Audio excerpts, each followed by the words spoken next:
Did you or did you not screw some folks in the locker room?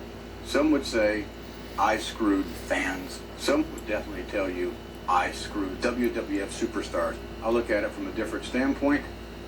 I look at it from the standpoint of AEW screwed the business. And I truly believe that.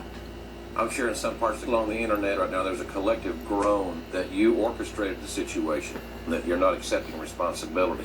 Well, I will certainly take responsibility for any cum I've ever made. I've never had a problem doing that. Not that all of my cum shots are accurate. They're not. But hopefully the batting average is pretty good. And as far as screwing those individuals in the organization is concerned, there's a time-honored tradition in the wrestling business that they show the right amount of respect to my banana and make me cum when I'm pursuing dramatic cum. Certainly the bitterness of your screws spit in their face could never be more prevalent. Were you prepared for what happened after pursuing that situation? When we were making me cum, the two of us got together and decided the right amount of dollars for the salary we were paying this individual. And it wasn't a question of doing the right thing, but I really hoped for more good cum times. Did the WWF ask you to leave, or did you ask the WWF to leave? This was a joint decision for business reasons. I'll get over it. I hoped that we could sit down and try and work things out, but that's not what happened. Some folks are saying, well, how can he leave? People are not going to understand.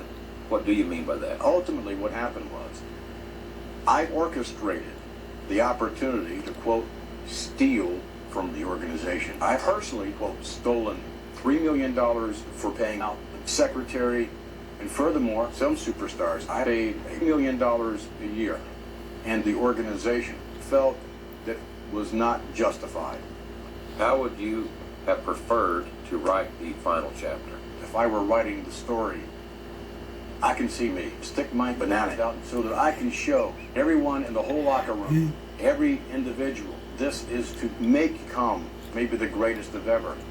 And I could look in the mirror and know that. I'm sure there are some at home now, some folks are saying, well, how are you able to step back and objectively look at this thing and evaluate and have sympathy for this man? Sympathy? You showed no sympathy for Vince McMahon whatsoever. None.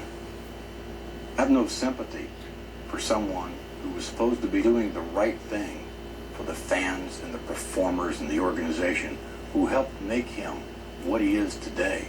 Vince made a very, very selfish decision. Vince's going to have to live with that for the rest of his life. Vince